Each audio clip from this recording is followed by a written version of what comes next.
야고보서 강의 6째 시간 하도록 하겠습니다. 우리가 이제 지난 시간까지 해서 야고보서 이제 2장 말씀을 이제 살펴봤습니다. 특별히 지난주에는 행위가 없이 말로만 하는 그런 믿음은 죽은 믿음이다. 그러한 죽은 믿음이 있고 또 마귀들의 믿음, 하나님이 계신 줄 알면서도 하나님을 대적하는, 여기서 알면서도 행하지 않는 그런 믿음, 이런 것은 소용이 없는 믿음이다. 이렇게 쭉 야고보가 이제 설명을 하고 결론적으로 26절에 가서 영이 없는 몸이 죽은 것 같이 행위 없는 믿음도 죽었느니라. 이렇게 아주 확고하게 사람이 믿었다고 하면 거기에 상응하는 예수님의 생명이 들어가서 사람을 변화시켜서 삶 속에 예수님 때문에 생기는 그와 같은 변화가 일어나야 된다. 이런 말씀을 이제 야고보가 2장 끝에 있는 말씀까지 해서 이제 우리에게 알려줬습니다. 오늘은 이제 야고보서 3장에 나와 있는 말씀, 특별히 1절부터 12절에 나와 있는 혀에 대한 그런 말씀을 있는 그대로 한 절 한 절 이렇게 여러분과 함께 이제 살펴보려고 합니다. 야고보서는 제가 처음에 강의 시작하면서 여러분에게 말씀드렸듯이 이 야고보서 자체는 어떤 교리를 세우기 위한 그런 책이 아니라고 말씀을 드렸어요. 그러니까 이 안에서 어떻게 사람이 구원받고 뭐 예수님의 십자가, 예수님의 피, 대속, 구속의 은혜 이런 얘기는 없습니다. 그래서 이게 지금 야고보서는 이 신약시대 교회가 이제 시작이 되면서 초기에 기록된 하나님의 말씀인데 특별히 구원받으면 어떠한 행위가 나와서 그래서 믿는 사람이나 믿지 않는 사람들에게 정말 합당하게 성도로서 걷는가 이런 모습을 보여줘야 된다고 하는 실질적인 생활 지침서라고 말씀을 드렸어요. 그래서 한마디로 성숙한 성도는 어떠한 그 행위의 열매가 있는가 이런 것들을 하나하나 이제 가르쳐주는 그의 구약식으로 얘기하면 잠언에 있는 말씀과 같이 실질적인 생활 지침서다 이렇게 말씀을 드렸습니다. 그래서 야고보서 1장에서는 성숙한 그 사람의 그 지표가 인내할 줄 안다. 고통과 고난과 그 다음에 어려움이 닥칠 때 인내할 줄 아는 사람이 성숙한 사람이다. 성숙한 그리스도인이다. 지금 성경이 그렇게 이야기해주고 있고 그 다음에 이제 야고보서 2장이 들어가서 야고보는 성숙한 그리스도인이면 믿음에 합당한 예수님의 생명이 만들어내는 그와 같은 합당한 삶의 열매, 행위가 반드시 있어야 된다. 이제 그 얘기를 하고 있고, 그 다음에 이제 야고보서 이제 3장에 들어와서는 성숙한 사람이라고 하면 혀를 제어할 줄 알아야 된다. 여기서 말을 품위 있게 또 고상하게 또 적당한 때 적당한 말을 할 줄 아는 이런 사람이래야 그래 하나님 보시기에 성숙한 그런 성도다. 지금 그래서 이번 이 3장에서는 말에 대한 그런 내용이 이 안에 이제 나오고 있으니까 한번 살펴보도록 하겠습니다. 야고보서는 특별히 여기 3장 1절부터 12절에 혀를 제어하는 거에 대해서 상당히 자세하게 아마 신약성경인데 신약성경이 이렇게 그 혀에 대해서 말하는 거에 대해서 이렇게 자세하게 기록해 놓은 데는 없을 거예요. 근데 야고보서는 몇 장 안 돼요. 5장뿐이 안 되는데 이 5장뿐이 안 되는 이 짧은 그와 같은 그 서신 안에 혀에 대한 이야기가 많이 나옵니다. 우리가 한번 가서 1장 19절도 한번 볼까요? 1장에 그러므로 내 사랑하는 형제들아 사람마다 듣기는 빨리 하고 말하기는 더디하라. 그러니까 말하는 문제가 벌써 거기 한번 나오죠. 26절에도 가서 보니까 너희 가운데 어떤 사람이 신앙심이 있어 보이되 자기 혀를 제어하지 아니하고 자기 마음을 속이면 이 사람의 신앙행위는 헛것이다. 그래서 말이 고상하게 정말 예수님의 이름에 합당하게 나오지 않으면 내가 정말 예수님의 믿음 안에 거하는가 한번 살펴봐야 된다. 지금 말 문제가 지금 그렇게 나오면서 2장 12절에는 또 너희는 자유의 법에 의해 심판받을 자처럼 말하고 행하라. 그러니까 결국 끝에 가서 저와 여러분이 우리의 말로 인해서 하나님 앞에 이제 심판받는다. 그러니까 지금 말 문제가 계속 이제 이야기가 이제 나오고 있어요. 그래서 이런 것들 가서 보시면 야고보가 지금 이 야고보 서신을 이렇게 보낼 때 그 수신자가 있는데 그 수신자들이 모여 있는 그 교회 안에 특별히 처음에 이제 교회가 형성이 되면서 지금 여기 유대인 그리스도인 중심의 이런 어떤 교회 모임인데 이 안에 말 문제가 굉장히 많았다는 것을 저와 여러분이 금세할 수가 있습니다. 그렇죠? 그 다음에 이제 4장 가서 보니까 4장 1절에도 너희 가운데서 전쟁과 싸움이 어디로부터 나느냐. 그러니까 하여튼 말 문제 이런 것 때문에 심지어 전쟁과 싸움이라고 이야기할 정도로 교회 안에 무언가 엄청난 갈등과 이런 것들이 이제 있었다는 거예요. 또 11절, 12절, 그 4장도 가서 보니까 형제들아 서로 비방하지 말라. 자기 형제를 비방하는 자나 자기 형제를 판단하는 자는 쭉 이렇게 나오면서 이거 이 교회 안에 하여튼 비방하는 그러한 어떤 문제가 큰 문제가 있었구나.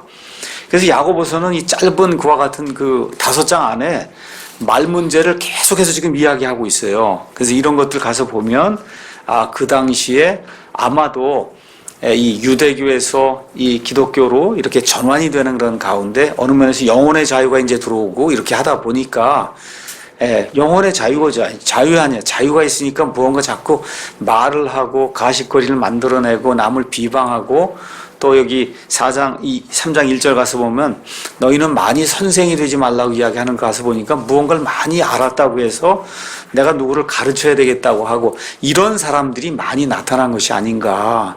그래서 그런 것들에 우리가 이 초점을 두면서 야고보서 3장 1절부터 12절 말씀을 이렇게 보면 좋을 것 같습니다. 저와 여러분이 참 하나님이 주신 여러 가지 그 특권 가운데 가장 큰 특권 중에 하나가 사실은 말을 할 수 있다는 거거든요.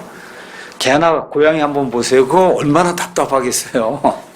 물론 자기들끼리는 뭔가 의사소통이 될 줄 모르지만 뭐 개미도 그렇고 뭐 이렇게 하면 뭐 말이 안 되잖아요. 근데 저와 여러분 말을 하지 않습니까? 그러니까 이게 정말 파워가 대단한 거예요.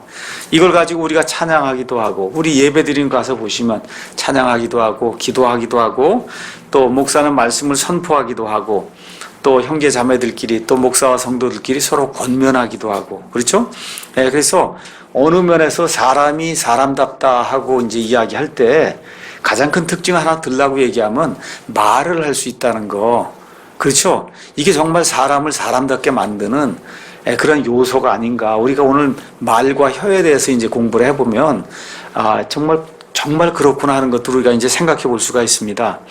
그래서 심지어 요한복음 1장 1절 가서 보니까 처음에 말씀이 계셨고 그 말씀이 하나님이셨다. 말씀이 뭐예요? 말하는 게 말을 하면 입에서 나오는 게 단어 말씀이잖아요. 그러니까 하나님을 단어 말이라고 지금 이야기하고 있을 정도니까 이게 말이라고 하는 게 대단히 중요한 거구나. 이런 걸 저와 여러분이 다시 한번 오늘 생각해 볼 수가 있습니다. 그래서 찬양하고 또 기도하고 말씀을 선포하고 권면하고 이런 좋은 용도로 말이 사용되기도 하고 또 저와 여러분이 인생을 살면서 늘 경험하듯이 어떨 때는 말로다가 사람을 망치기도 하고 자기 인생도 망치기도 하고 하여튼 말 가지고 비방하고 가십거리를 만들고 어떤 사람을 실족하게 하고 그런 일들이 많은 경우 말 때문에 생긴다는 것도 저와 여러분이 충분히 공감할 수 있는 그런 내용일 것입니다.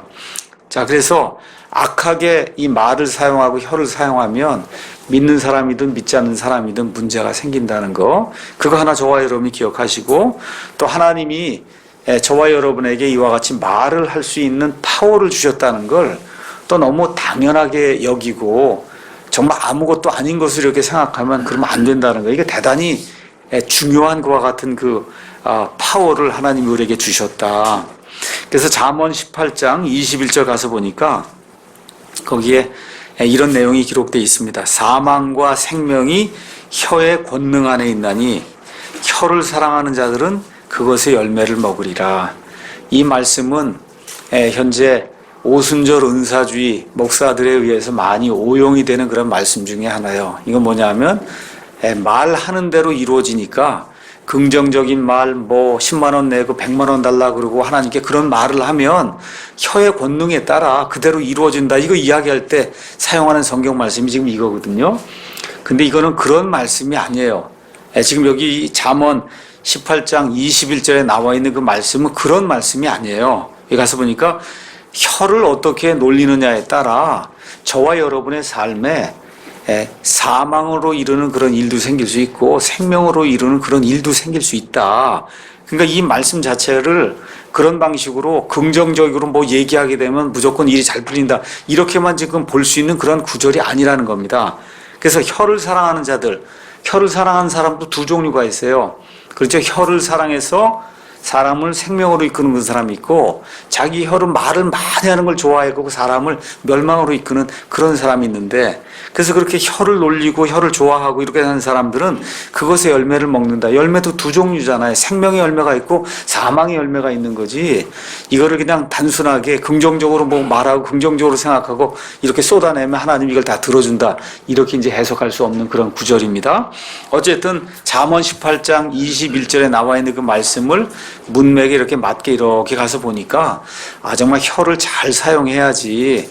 이 혀를 잘못 사용하면 그러면 이 혀를 가지고 내 자신이나 아니면 다른 사람을 멸망으로 이끌 수도 있고 또 혀를 잘 사용하면 나나 내 가정과 그 다음에 교회와 이 모든 사람들에게 풍성한 이런 생명을 줄 수 있는 그런 두 가지가 이 혀의 권능에 달려 있구나. 저와 여러분 이렇게 이제 생각해 볼 수가 있습니다. 자, 이러한 이 인트로덕션 소개를 제가 이제 말씀을 드리고 이제 1절부터 12절에 나와 있는 말씀을 한번 한 절 한 절 이렇게 살펴보도록 하겠습니다. 내 형제들아 구원받은 이 형제 자매들에게 이제 이야기하는 겁니다. 너희는 많이 선생이 되지 말라. 우리가 더 큰 정죄를 받을 줄 너희가 아느니라. 자, 선생이 되지 말라. 이렇게 이제 이야기하고 있는데 여긴 뭐 영어로 가서 보시면 마스터라고 이제 나와 있어요. 마스터. 여러분 석사 우리가 학사 학위 받았다 그러면 우리가 보통 배출러라고 얘기하고 석사 학위를 받았다 그러면 마스터라고 얘기해요. 그렇죠? 마스터. 마스터는 여기 나와 있는 것처럼 선생님입니다. 선생님. 선생님 많이 되지 마라. 지금 그렇게 이제 이야기하고 있어요. 이거 가서 보니까 이 사도 야고보의 서신을 받는 그 모임 아니면 그 교회에서는 많은 사람들이 선생이 되기를 원하는 걸 사도 이 야고보가 이제 분명히 알고 있기 때문에 모두가 다 선생이 되려고 그렇게 노력하지 말라. 지금 그렇게 이야기하는 걸로 우리가 이제 미루어 짐작해 볼 수가 있습니다.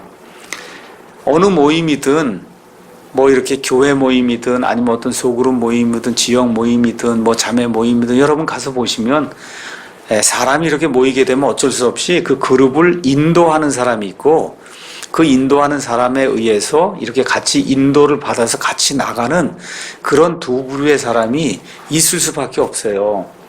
사람이 모여 있는 그런 모임은 꼭 교회 모임이 아니라도 반드시 그렇게 돼 있습니다. 그렇죠? 그러니까 여기 지금 나와 있는 선생을 그냥 리더라고 생각하시면 될 거예요. 그냥 너희는 다 그냥 자꾸 리더가 되려고만 생각하지 마라. 그렇게 저와 여러분이 뭐 꼭 선생이라고 이야기하지 않아도 그렇게 이제 바꿔서 생각을 해도 이제 좋을 겁니다.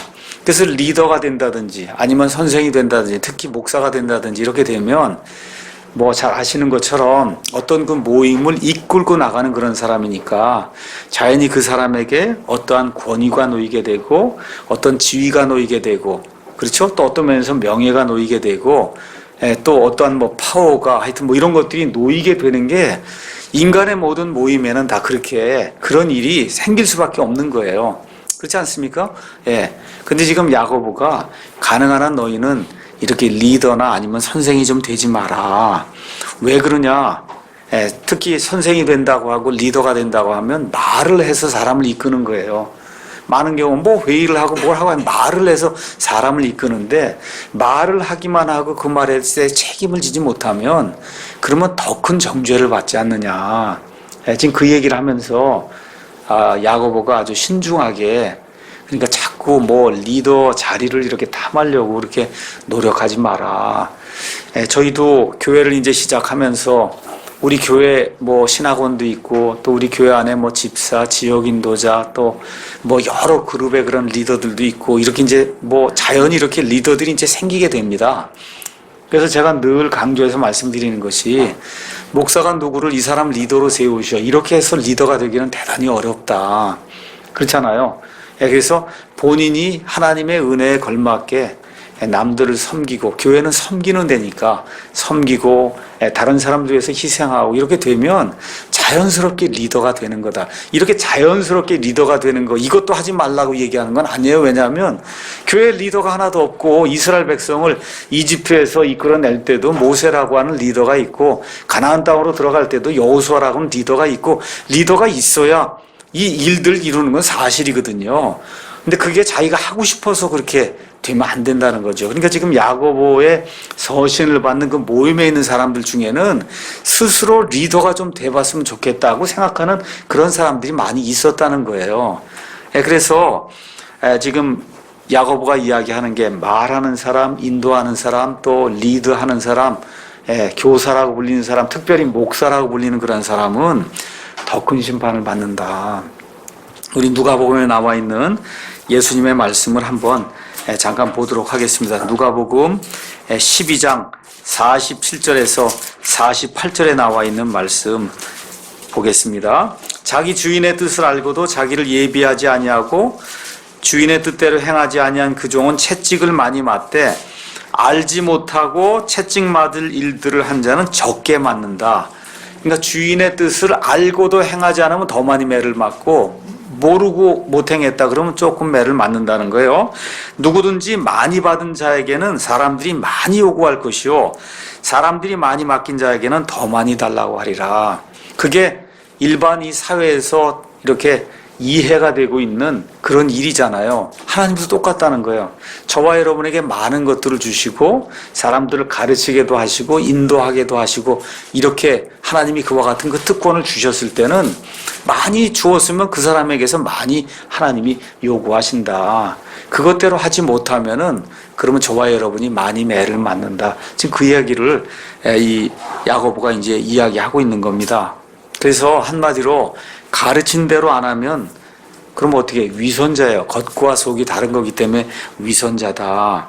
특별히 에베소서 4장 11절 말씀 가서 보시면 예수님께서 승천하시면서 땅에 남아있는 예수님의 그 교회를 위해서 교회의 선물을 여러 가지 선물을 주셨다. 그 여러 가지 선물 중에 하나가 뭐냐면 목사 겸 교사라고 하는 이와 같은 그 사람을 교회에 선물로 줬다. 그러니까 목사는 목사 겸 교사예요. 가르치는 사람이에요. 말을 해야 되는 거예요.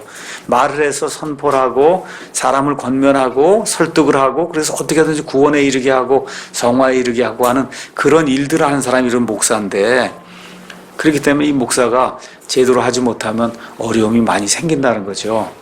그래서 디모데전서 5장 22절 가서 보니까 목사에게 이렇게 안수해서 이제 임명을 하거나 할 때 아무렇게나 하면 안 된다.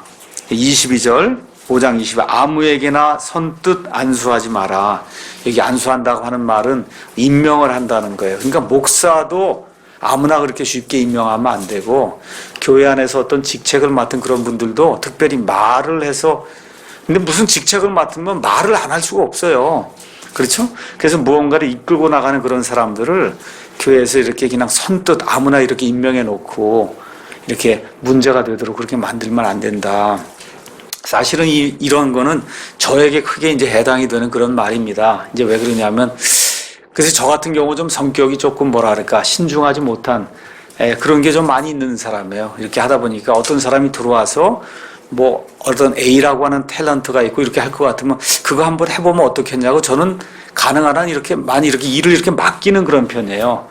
근데 이제 이렇게 맡기고 이렇게 하다 보면 잘 되는 경우도 있지만 이걸 또 하나 맡으면 이건 내 일이니까 절대 내 영역을 침범하면 안 된다. 이렇게 해갖고 또 사람을 어렵게 만드는 그런 사람들도 교회 안에 이제 생겨나거든요.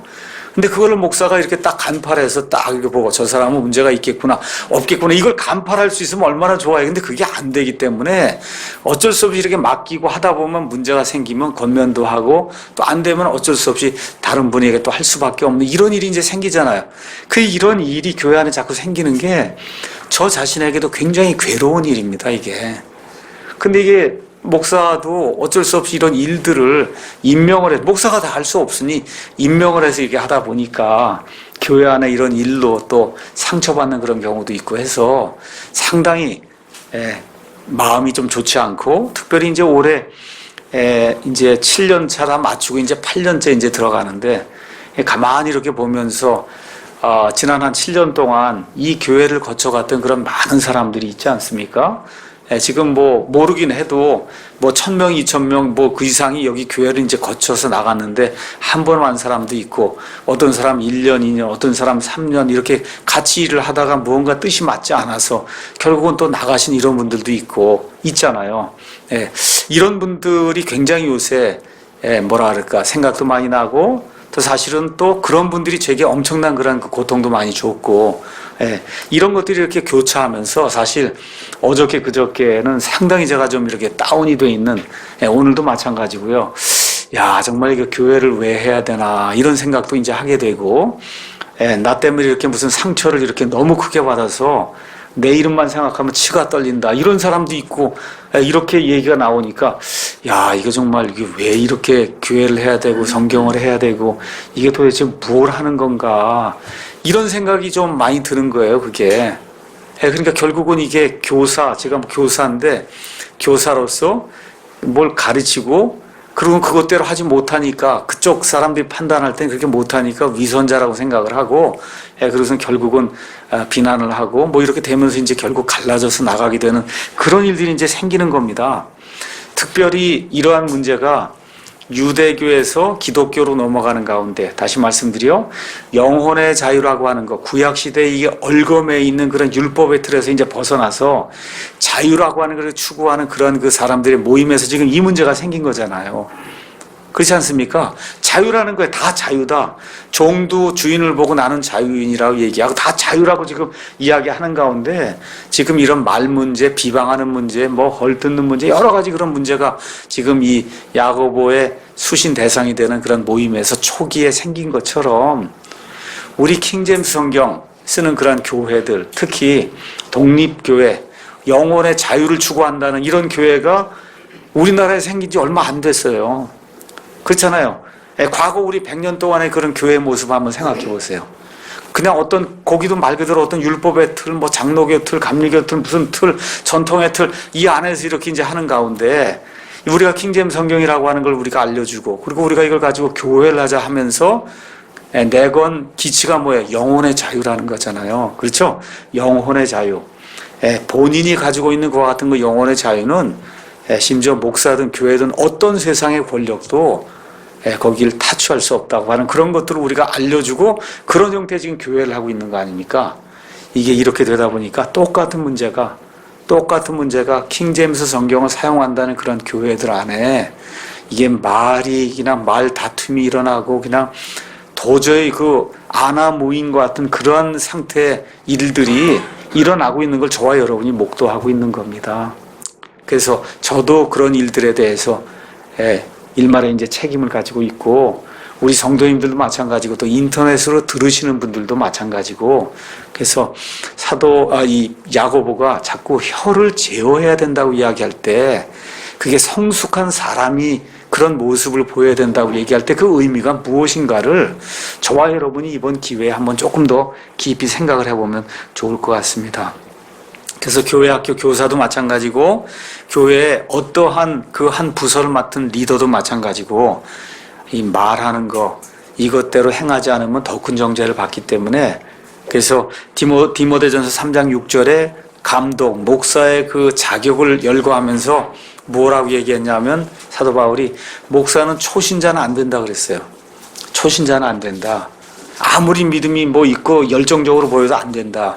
저는 이것을 목사뿐만 아니라 어떤 형태의 조그만 그룹이든 뭐든지 거기에 리더가 된 그런 사람은 초신자는 안 된다. 저는 그렇게 좀 적용을 하고 싶어요. 왜 그러냐면, 하고 싶고 하는 그런 열망이 있고 이런 건 있어도, 이것도 어느 면에서 이렇게 좀 성숙하게 이렇게 익은 가운데 인품과 함께 이게 나와야 이걸 이끌 수 있지, 그렇지 않으면 안 되는 것이 아닌가, 이런 생각이 좀 듭니다. 그래서 어쨌든 오늘 여기 야고보서 3장 1절에 너희는 많이 선생이 되지 말라, 이 말씀을 일단 먼저 저에게 적용을 이렇게 하면서 제가 여러분에게 이제 말씀을 드렸습니다. 2절, 우리가 다 많은 것에서 실족하나니 만일 어떤 사람이 말에서 실족하지 아니하면 바로 그 사람은 완전한 사람이요 능히 온 몸도 제어하는 그런 사람이다. 실족한다고 하는 건 걸려 넘어진다는 거예요. 그러니까 쉽게 말씀드리면 누구나 다 실수할 수 있다는 겁니다. 누구나. 저도 실수할 수 있고 누구나 다 실수할 수 있다. 그런데 특별히 말에서 실수하는 것을 좀 조심해라. 지금 그렇게 이야기하는 겁니다. 이걸 또 잘못 이해해갖고 그럼 말만 실수하지 않으면 그 사람은 완벽한 사람이냐. 여기 있는 거 그대로 읽으면 그렇게 돼 있잖아요. 여기 어떤 사람이 말에서 실족하지 아니하면 그 사람은 완전한 사람이라 그랬으니까 말만 훌륭하게 잘하면 또 고상하게 잘 하면 그러면 완전한 사람, 어느 면에서 뭐 죄가 없는 사람, 완전히 다 성숙한 사람, 그렇게 이야기할 수 있느냐? 이건 앞뒤 문맥을 이렇게 보면 꼭 그런 이야기를 하는 건 아니에요. 뭘 얘기하는 거예요?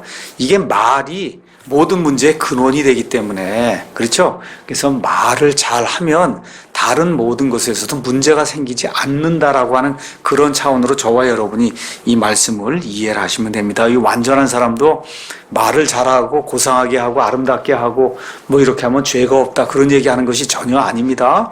하나님 보시기에 하나님의 일을 충분히 감당할 수 있는 그와 같은 사람을 완전한 사람이다. 지금 성경이 그렇게 이야기하는 걸로 보시면 되겠습니다. 3절은 뭐 쉬운 말이에요. 보라, 말들 여기 나와 있는 이게 이 말하고 여기 나와 있는 말들은 저 뛰어다니는 말들 얘기하는 겁니다. 홀스. 이 말들이 우리에게 순종하게 하려고 우리가 말들의 입에 재갈을 물리나니 이로써 우리가 그것들의 온 몸을 돌리느니라. 말이 말을 안 듣거든요. 그렇잖아요. 그러니까 어떻게 해야 돼요? 여러분 아시는 것처럼 말 여기에 가로막대기 같은 이거 하나 집어넣고 그걸 다 이게 컨트롤 해야만, 그래야 말이 말을 듣잖아요. 그 말이 이만한데 요 조그만 요 가로막대기 요거 우리가 여기 지금 재갈이라고 하는 거 요거 하나를 가지고 말을 지금 컨트롤하고 있는 거다. 그렇죠? 예. 그 다음에 4절도 가서 보니까 또한 배들을 한번 봐라. 배가 엄청나게 큰 그런 배가 있지만 배가 오른쪽으로 가냐 왼쪽으로 가냐 이거 결정하는 거는 배 자체의 큰 놈이 결정하는 게 아니라 배 밑에는 조그만 키라고 하는 게 있잖아요. 이게 이쪽으로 틀어지면 그 엄청난 배가 오른쪽으로 가고 이게 왼쪽으로 틀어지면 그 엄청난 배가 왼쪽으로 가는 거예요. 그러니까 배가 크든 작든지 간에 하여튼 이 조그만 키 하나에 의해서 왔다 갔다 하는 게 아니냐. 그 내용이 4절에 나와 있습니다. 또한 배들을 보라.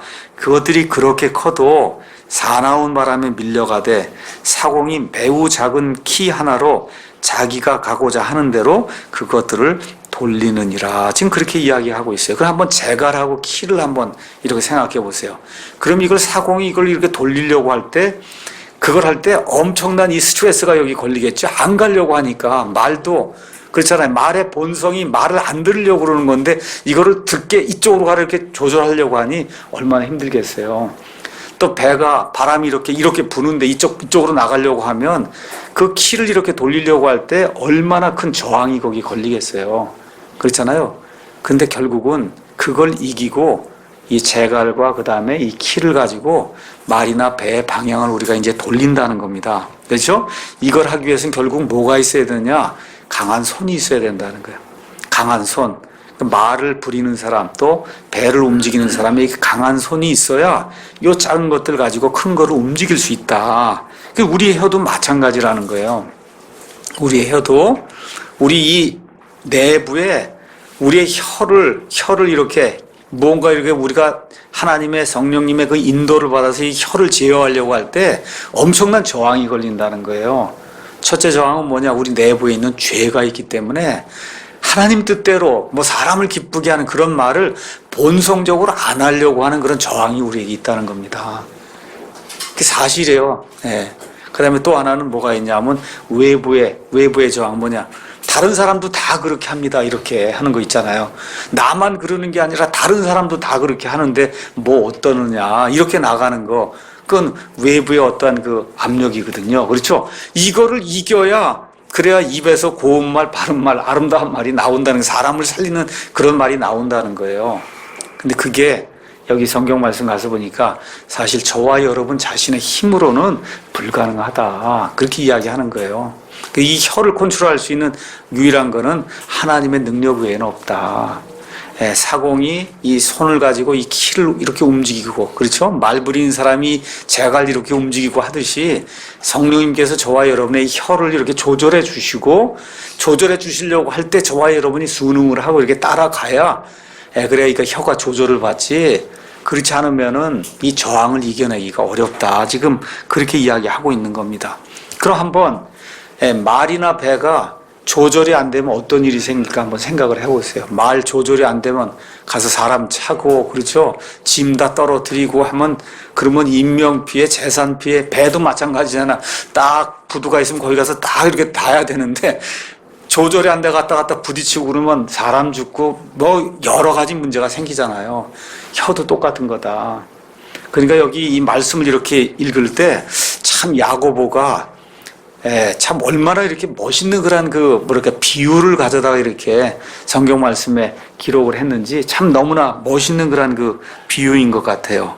그래서 제어가 되지 않을 때 말이나 배가 인명피해, 재산피해 이렇게 일으키는 것처럼 저와 여러분의 말도 성령님에 의해서 조절이 되지 않으면 인명피해, 재산피해, 심지어 사람을 죽이기까지 하는 그런 일도 이제 생길 수 있다. 그래서 말을 잘못 사용하면 사람을 죽일 수도 있다. 지금 성경이 우리에게 그렇게 이야기해 주는 겁니다. 그러니까 이게 말이 너무나 중요하니까 시편 141편에 가서 보니까 다윗이 뭐라고 이제 고백을 하느냐 아주 참 재미있는 그런 고백을 하고 있습니다. 141편 3절 4절에 오 주여 내 입 앞에 파수꾼을 세우시고 내 입술의 문을 지키소서.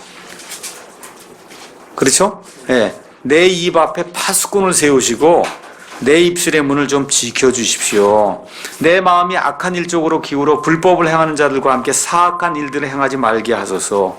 또 내가 그들의 맛있는 음식을 먹지 말게 하소서. 이렇게 이야기하면서 다윗도 왕이 되면 남을 가르쳐야 되고 인도해야 되고 이거 하는데 이게 말하는 게 너무 힘든 거라고 하는 걸 깨닫고 하나님이 자기 말을 좀 제어해 달라고 이렇게 기도하는 그런 내용이 그 안에 기록이 되어 있습니다.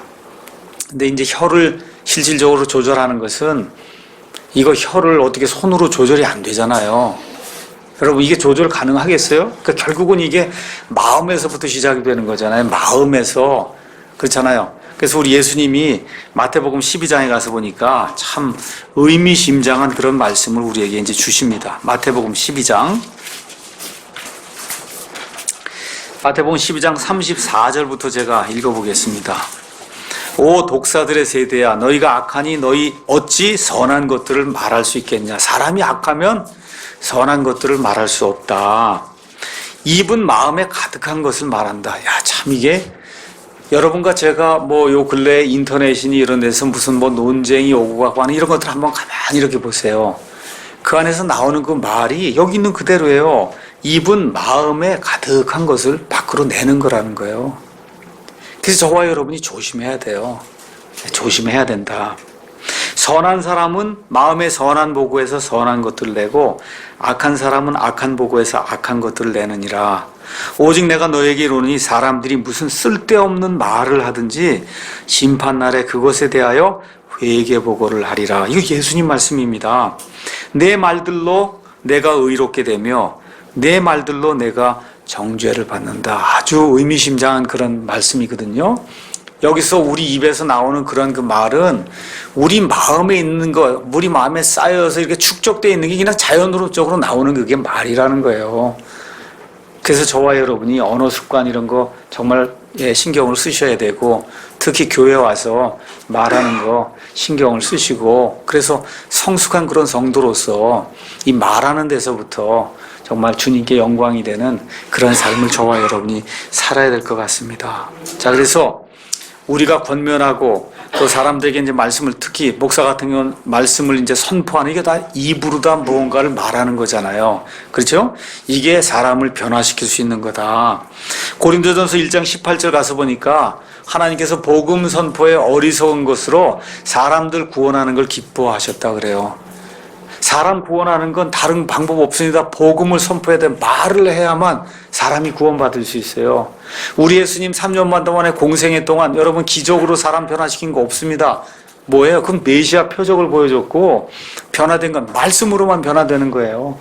말씀으로만 변화되는 거다.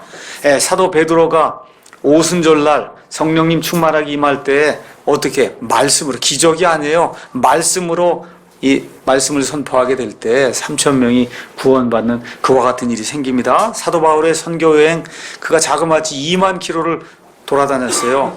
돌아다니면서 한 일이 뭐야? 입을 열어서 말을 한 거예요. 입을 열어서 말을 얼마나 많이 했든지 사도행전 14장 12절 가서 보니까 바울과 바나바가 가서 말씀을 전하는데 주로 바울이 말을 많이 하니까 이 사람의 별명을 머큐리라고 불러줬다. 그렇게 말을 하는 거예요. 목사는 말을 해야 돼요. 성도들도 사람을 구원하기 위해서 말을 해야 되는 겁니다.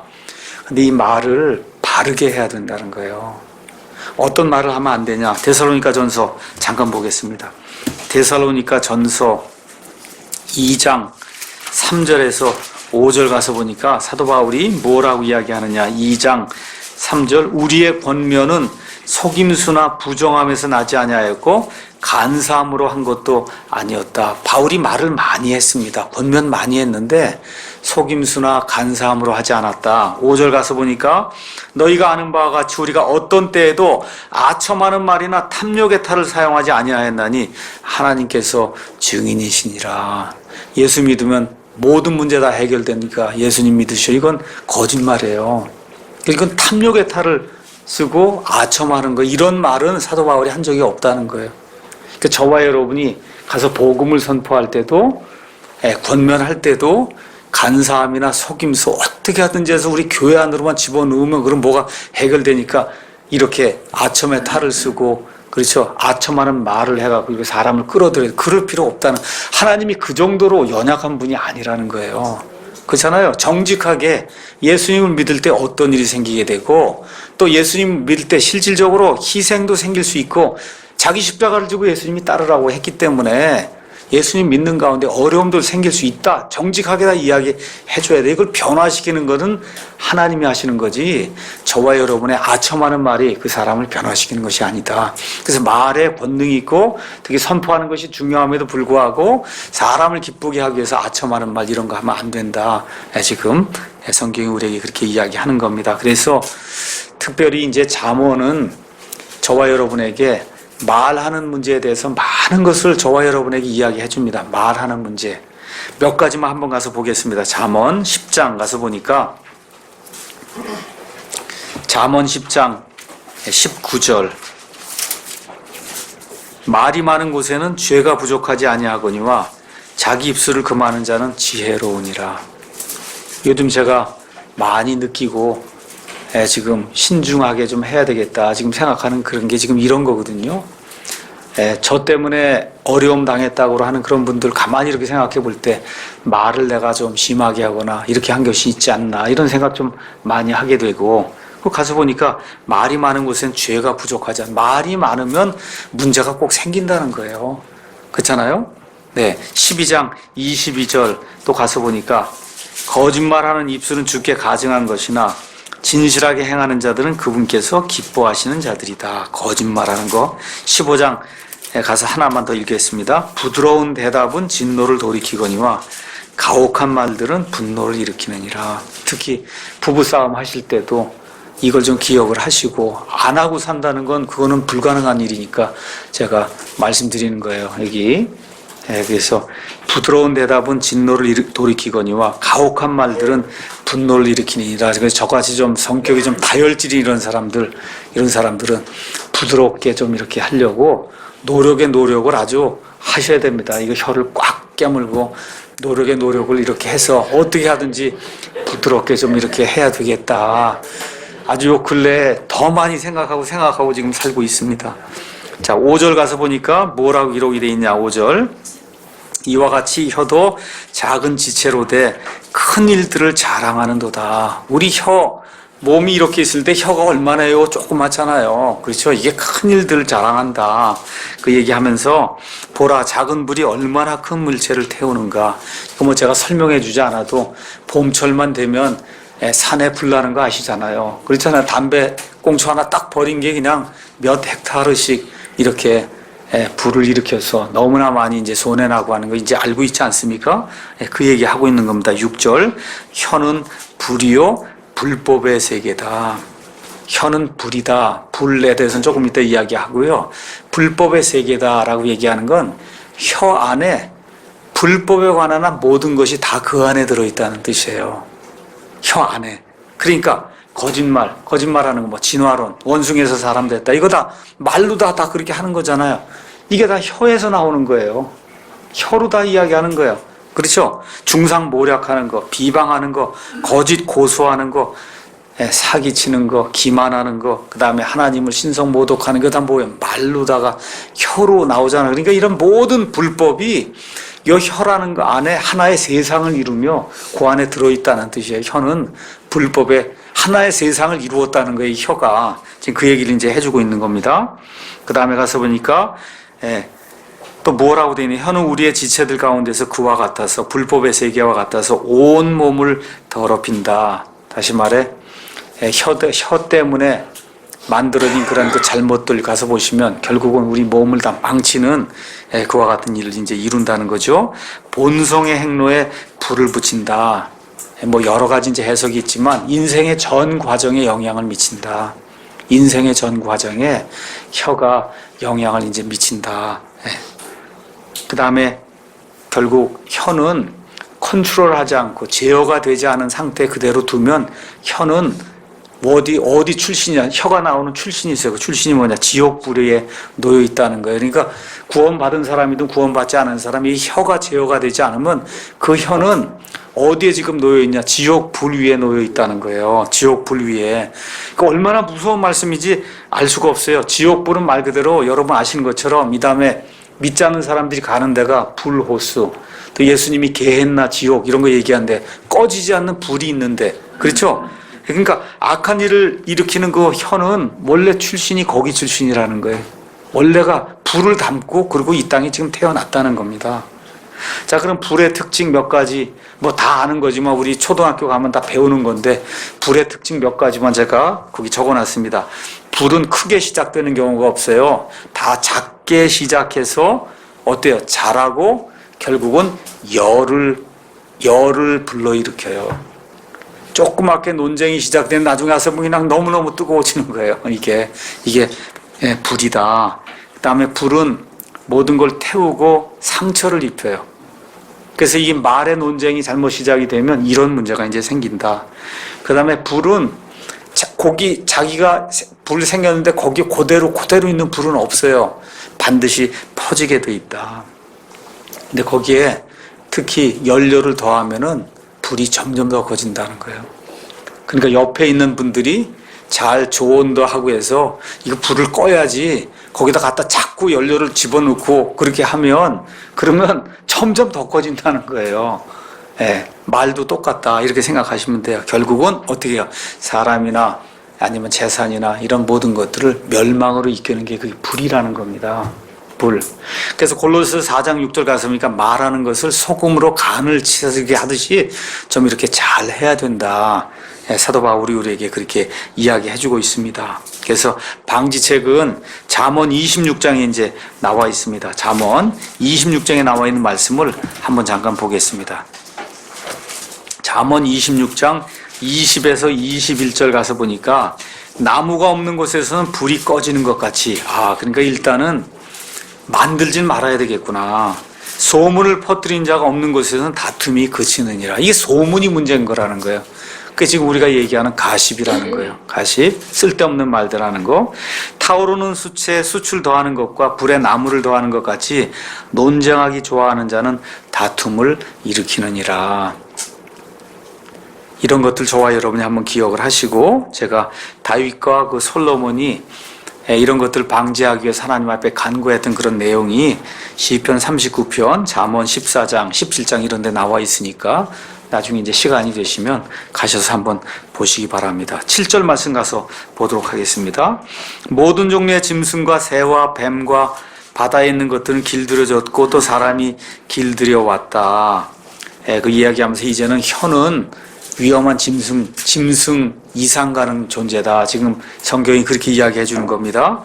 여러분 다 알고 있잖아요. 사자도 길들일 수 있고 호랑이도 길들일 수 있고 서커스단에 가보면 다 있잖아요. 코끼리도 길들일 수 있고. 태국에 있는 그 코끼리 길들이는 거 이러고 보니까 너무너무 무섭더라고요. 야, 저렇게까지 해서 사람이 이 코끼리를 길들이는구나. 그렇죠? 근데 어찌됐든 길들여. 심지어 뱀도 길들이고 고양이 개 할 거 없이 돌고래도 길들이고, 그렇죠? 엄청난 크게 고래도 길들이고 다 길들입니다. 그렇죠? 그렇게 되어 있는데 8절 혀는 아무도 능히 길들이지 못한다. 할 수가 없다는 거예요. 사람의 힘으로는 불가능하다는 겁니다. 그렇죠? 이렇게 되면서 그것은 다스릴 수 없는 악이요 죽이는 독으로 가득한 것이다. 대화 속에 독이 이렇게 스며들게 되면 퍼져나가면서 결국은 사람을 죽인다는 거죠. 그래서 저와 여러분이 예수님을 믿게 되면 조금 좀 솔직담백한 게 좀 좋은 것 같아요. 이렇게 이 세상을 이렇게 살다 보면 여러 종류의 사람들을 만나는데 이게 벌써 뭐 한 수, 두 수, 세 수 이렇게까지 앞을 쫙 내다보고 이러고서 이렇게 얘기하는 사람하고는 얘기를 못 하겠더라고요. 그냥 있는 그대로 투명하게 서로 이야기를 하면 좋은데 그냥 몇 수를 이렇게 깔아놓고 이렇게 하게 되면 이건 뭐 얘기가 안 되거든요. 근데 그리스도인이 되면 성경에 나와 있는 그런 예를 가서 보면 물론 지혜롭게 말하는 것은 좋은데 너무 간교하게 간사하게 그렇게 말을 하면 안 될 것 같아요. 그게 많은 경우 독이 되는 거거든요. 그래서 근데 또 짐승을 길들이면 사실 짐승이 큰 일을 해요. 그렇잖아요. 그러니까 혀도 마찬가지로 길을 들이면 좋은 일을 할 수 있는데 길들이기가 대단히 어렵다는 겁니다. 여러분 불도 길들이면 좋은 거 많이 해요. 우리 자동차 타고 오잖아요. 그 자동차가 엔진 그 안에 불이 번쩍번쩍한 거 거기서 파워가 나오는 거예요. 이걸 길을 들이니까 자동차가 움직이고 비행기가 움직이고 그렇죠. 파워 플랜트가 움직이고 다 이렇게 되는 거예요. 근데 혀는 좀 길들이기가 상당히 어렵다. 왜 그러냐? 6절에 있는 것처럼 원래 그 출신이 지옥불이기 때문에 힘들다고 지금 야고보가 저와 여러분의 그 본성의 상태를 있는 그대로 지금 보여주고 있는 겁니다. 그래서 9절에 그것으로 우리가 하나님 곧 아버지를 찬송하며 또 그것으로 우리가 하나님의 모양대로 만들어진 사람들을 저주하느니라. 여기 우리라고 얘기하는 거 보니까 일단 믿는 사람들은 하나님 찬양하지 않는 사람 없어요. 하나님 저주하는 사람은 믿는 사람 아니에요. 그렇죠? 예수님을 주인이라고 하고 구원자라고 하고 우리가 다 어떤 사람이든 구원받은 사람 다 그렇게 합니다. 근데 문제가 뭐냐? 성도들 간에 문제가 생기면 사람들 저주한다는 거예요. 여기 우리 얘기 나오니까 우리가 구원받은 사람인데 하나님 저주하는 사람은 없어요. 우리 가운데. 근데 무슨 논쟁이 나오거나 이렇게 될 땐 상대방을 저주하는 그런 경우까지 믿는 사람들 가운데도 있다. 지금 그렇게 이야기를 하고 있는 겁니다. 여기 특별히 하나님의 모습대로 지어진 사람이다. 사람을 그냥 사람이라고 얘기하지 않냐고 하나님의 모습, 하나님의 모양대로 어느 면 하나님의 형상대로 지어진 사람이다. 지금 그렇게 이야기를 하고 있어요. 그건 무슨 얘기냐 하면 심지어 믿지 않는 사람, 심지어 뭐 아무것도 없는 거지, 지금 막 죽어갈 수밖에 없는 그런 암 환자, 거의 죽을 지경에 다 있는 그런 사람, 불쌍한 이런 사람 안에도 하나님의 존귀함이 들어있다는 거예요. 하나님이 영원 무궁토록 살도록 만들어주신 하나님의 불멸의 혼이 그 사람 안에 들어있기 때문에 저와 여러분이 사람을 저주하는 것은 까딱 잘못하면 하나님 저주하는 것처럼 그렇게 될 수도 있기 때문에 사람을 정죄하고 저주하는 것은 조금 좀 조심해야 된다. 지금 성경이 그렇게 이야기해주고 있는 겁니다. 인간이 고귀하다는 거예요. 그래서 그냥 단순히 사람 그러지 않고 하나님의 모습대로 아니면 하나님의 형상대로 지어진 사람 그렇게 이야기할 때 아무리 사람이 누추하고 비천하고 그래도 그 안에 하나님의 존귀함이 들어있다. 그런 하나님의 존귀함이 들어있는 사람을 저주하는 것은 까딱 잘못하면 하나님 저주하는 것과 비슷한 그런 경우가 될 수 있다. 지금 야고보가 그렇게 이야기하고 그 다음에 이제 가서 보니까 10절에 같은 입에서 찬송과 저주가 나오거니와 내 형제들아 이런 것들이 결코 그래서는 아니 된다. 제가 더 이상 설명하지 않아도 될 그런 말씀이기 때문에 길게 하지 않겠습니다. 같은 입에서 하나님 찬송하고 같은 입에서 사람을 저주하고 특별히 같이 믿음 생활하고 이렇게 하다가 우리가 헤어져도 제가 늘 우리 교회 나가시는 분들에게도 그렇고 말씀드리잖아요. 헤어질 때 서로 좋게 헤어져야 된다고 제가 말씀드리잖아요. 목사는 다른 데 가셔서 정말 평안하게 믿음 생활 하십시오. 이렇게 축복의 말씀으로 이렇게 그 성도를 축복해서 내보내야 되고 성도도 이 교회가 내가 생각은 좀 다르고 하지만 이 교회가 주님의 뜻 가운데서 평안하게 잘 모임이 형성되기를 원합니다. 서로 이렇게 주고받고 이렇게 나가야지. 여러분 한번 킹제임스 성경 쓴다 하여튼 뭔가 세게 한다는 그런 교회 나오면 그 다음에 나오면 어때 구원 잃어버린다. 그렇죠? 저 사람은 절대 전화하지 마라. 이렇게 다 돌잖아요, 이게. 그래서 믿지 않는 사람보다 더 악하게 교회가 하잖아요. 그 이란이나 하는 일이지. 그게 믿는 사람이 어떻게 그렇게 할 수 있어요. 하여튼 교회만 딱 나가면 목사나 누가 전화해서 절대 저 사람에게 전화하거나 이렇게 하지 말라고 다 명령이 떨어지잖아요. 이거는 그렇게 해야 될 그런 일이 아니다. 그렇지 않습니까? 네. 그래서 한 입으로 하나님 찬송하고 한 입으로 사람, 특히 같이 믿음 생활하던 그런 그 성도들을 저주하고 하는 그런 일들, 이런 일들은 우리가 좀 피해야 되지 않겠나. 11절 가서 보니까 샘이 같은 곳에서 단물과 쓴물을 내느냐. 특히 이 유대 지방, 중동 지방에는 이 물이 대단히 귀했어요. 그래서 지금 샘 얘기를 하고 있는 거예요. 샘이 얼마나 중요하냐. 근데 이게 짠물 내다 민물 내다 뭐 이렇게 왔다 갔다 하면 그거 어떻게 그거 믿고 물을 먹을 수 있겠어요. 불가능하다. 이제 그렇게 이야기하는 겁니다. 그렇죠? 그 다음에 12절에 나무도 마찬가지다. 형제들아, 내 형제들아, 무화과 나무가 올리브 열매를 맺을 수 있겠냐? 불가능하잖아요. 그렇죠? 하나님을 찬양한다고 하는데 같이 섬기고 같이 일하던 그런 형제 자매들을 극도로 미워하고 저주하고 이렇게 되면 그럼 여기 있는 것처럼 무화과 나무가 올리브 열매를 맺는 그런 경우란 말이에요. 그렇죠? 있을 수 없는 그런 일이지 않습니까? 콩 심은 데 콩 나고 팥 심은 데 팥 나는 거지. 그 다른 걸 기대하면 안 되듯이 혹은 포도나무가 무화과를 맺을 수 있느냐. 그와 같이 어떤 샘도 짠물과 민물 둘을 낼 수 없다라고 이야기하면서 사람을 조금 더 귀중하게 여기고 특히 하나님의 형상, 하나님의 모양이 들어간 그런 사람을 존귀하게 여기는 것이 이제 좋겠다. 그렇게 이제 이야기를 하고 있습니다. 그래서 샘이나 이런 그 나무 지금 이야기를 하는데 이 둘 다가 다 사람을 기쁘게 하는 거예요. 그렇잖아요. 샘이 있어야 사람이 살아갈 수 있는 거예요. 나무가 이렇게 올리브도 내고 포도도 내고 이렇게 내야 사람에게 기쁨을 주는 거예요. 그러니까 저와 여러분의 이 혀가 좋은 말을 자꾸 이렇게 내고 고상한 말을 내고 아름다운 말을 내고 죽어가는 사람을 살리는 그런 말을 내고 권면하는 그런 말을 내고 이렇게 해서 이 교회가 좀 하나님이 기뻐하시는 그런 그 교회가 되도록 저와 여러분이 노력을 해야 됩니다. 예수님에 대해서 나와 있는 말씀 하나만 읽겠습니다. 이사야서 50장 말씀 가서 보니까 이 예수님에 대해서 예수님 오시기 전에 하나님께서 주신 대언의 말씀이 그 안에 기록이 되어 있어요. 50장 4절에 나와 있는 그런 말씀입니다. 50장 4절 주 하나님께서 학식 있는 자의 혀를 내게 주사. 여기 나는 메시아를 이야기하는 겁니다.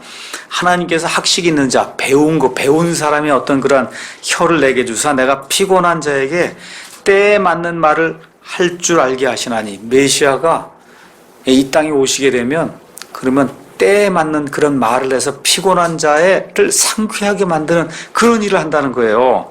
그분께서 아침마다 일깨우시되 나의 귀를 일깨우사 학식 있는 자같이 듣게 하시는다. 자꾸 여기 학식 있다. 학식 있다는 말을 영어로 가서 보시면 learned 이렇게 돼 있어요. 뭐냐? 배운 사람처럼 한다는 거예요. 배운 사람처럼. 여러분, 저 사람 배운 사람이야. 그럼 들어가는 게 있죠, 개념이. 그렇죠?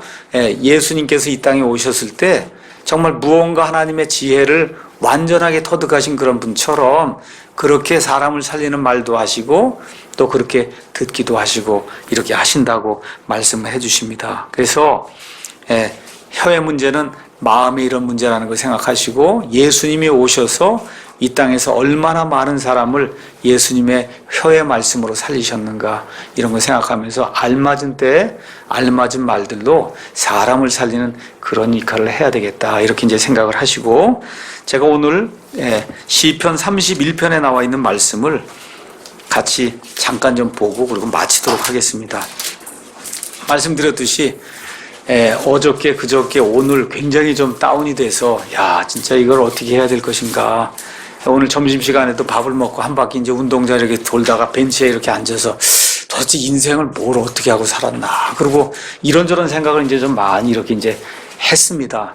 이런 가운데 오후에 한 형제님이 이런저런 그 위로의 말씀을 이제 전달해 줬어요. 이런 가운데 시편 31편에 나와 있는 그 말씀이 제게 위로가 돼서 그래서 말에 대한 거예요. 한번 시편 31편 13절 내가 많은 사람에게 모함을 들었사오니 두려움이 사방에 있나이다. 그들이 나를 치려고 함께 의논하면서 내 생명을 빼앗기로 꾀하였나이다. 지금 다윗이 많은 고난을 당하면서 하나님 앞에 지금 자기의 사정을 내어놓는 거예요. 이런 가운데 18절 넘어가면서부터 거짓 입술들은 잠잠하게 하소서. 말로다가 어찌나 다윗을 핍박하는지 다윗이 아주 죽을 지경이 된 거예요. 그래서 거짓 입술들은 잠잠하게 하소서. 그것들이 의로운 자들을 대적하여 교만하고 무례하게 가혹한 것들을 말합나이다. 그러면서 19절에 오 주를 하나님을 두려워하는 자들 위하여 주께서 쌓아두신 주의 선하심 곧 사람들의 아들들 앞에서 주를 신뢰하는 자들 위하여 주께서 이루신 그 선하심이 어찌 그리 큰지요. 무엇라고 이야기하든 지난 한 20년 동안 저의 삶을 통해서 또 우리 킹제임스 성경 사역을 통해서 또 우리 지난 몇 년 동안의 우리 사랑 침례교회라는 사역을 통해서 하나님께서 우리를 위해서 마련해 놓으신 그 선하심이 얼마나 큰지 알 수가 없습니다. 주께서 그들을 주 앞에 은밀한 곳에 숨기사 사람의 교만에서 벗어나게 하시고 그들을 은밀히 천막 안에 두사 혀의 말다툼에서 벗어나게 하시리다. 제가 간구하고 아침마다 지금 기도하고 하는 것이 혀의 말다툼에서 좀 벗어날 수 있도록 하나님께서 긍휼을 베풀어 주시길 간절히 원합니다. 하나님이 간섭해 주셔서 이 혀의 말다툼에서 벗어날 수 있도록 하나님 도와주시기 바랍니다. 지금 간절히 간구하고 있어요. 주를 찬송할지어다. 그분께서 견고한 도시에서 자신의 놀라운 친절을 내게 베푸셨도다. 내가 황급한 가운데 말하기를 주의 눈앞에서 내가 끊어졌나이다 하였으나 그럼에도 불구하고 내가 주께 부를 지때 나의 간구소리를 주께서 들으셨나이다. 오 주의 모든 성도들아 너희는 그분을 사랑하라. 주께서 신실한 자는 보존하시되 교만히 행한 자는 넘치게 되갚아 주시느니라. 주께 소망을 둔 모든 자들아 너희는 크게 용기를 내라. 그분께서 너희 마음을 강하게 하시리로다. 그래서 다윗과 같이 또 바울과 같이 하나님의 말씀을 선포하고 이렇게 하는 가운데도 많은 핍박이 이제 따랐습니다. 그런 사람에 비하면 저 같은 사람은 뭐 아무것도 아니죠. 그렇잖아요. 그럼에도 불구하고 여러 가지 고가거든 혀의 말다툼, 비방, 헛된 소문 이런 것들이 돌아다니고 할 때 참으로 어떻게 인생을 살았는가 이런저런 생각도 많이 하게 됐지만 다시 한번 또 하나님께서 은혜와 긍휼을 주시고 또 여기서 벗어날 수 있도록 또 도와주시면 내 나머지 인생을 또 하나님 원하시는 대로 이렇게 살아야 되겠구나 이렇게 이제 작정도 하는 그런 시간이 됐습니다. 그래서 오늘 어떻게 야고보서에 나와 있는 그 말씀이 혀에 대한 그런 그 말씀 이것이 또 우리에게 이제 주어져서 어쩔 수 없이 제가 말에 대한 그런 그 강해를 했습니다. 그래서 이런 것들 저와 여러분 좀 기억을 하시고 앞으로 이제 살아가는 동안에 조금 더 좀 말을 좀 조심하고 사람을 살리는 말, 그렇죠? 그다음에 주님께 영광이 되는 그런 말을 좀 해야 되겠구나. 이렇게 작정하는 저와 여러분이 되기를 예수님의 이름으로 축원합니다.